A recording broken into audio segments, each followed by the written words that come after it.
அனைவருக்கும் வணக்கம்.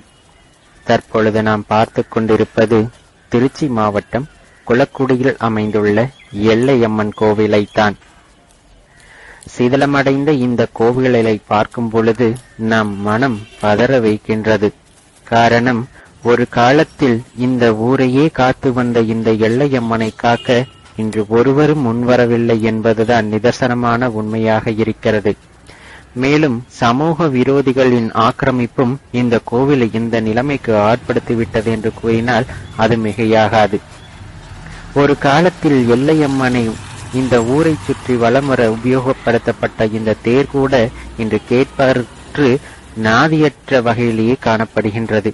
மேலும் மேலே முளைத்துள்ள செடிகளின் வேர்களினாலும் இந்த கோவிலின் கட்டடங்கள் அசைந்து கொடுத்து பின்னர் இடிந்த நிலையிலேயே காணப்படுகின்றது. ஒவ்வொரு நிலையிலும் நாம் இந்து மதம் ஒரு மாற்றத்தை சந்தித்து வருவது என்னவோ உண்மைதான்.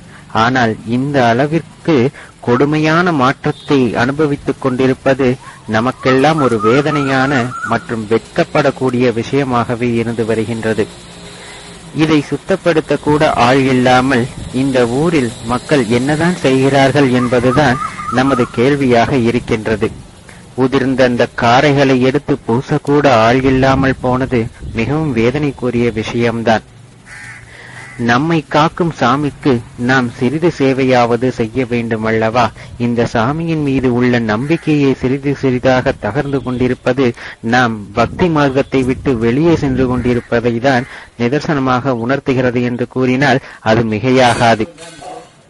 இந்த கோவிலை காக்க பொதுமக்கள் அனைவரும் முன்வந்து இந்த கோவிலை பழைய நிலைமைக்கு கொண்டு வர வேண்டும் என்பதே எங்களுடைய தாழ்மையான வேண்டுகோளாக இருக்கிறது.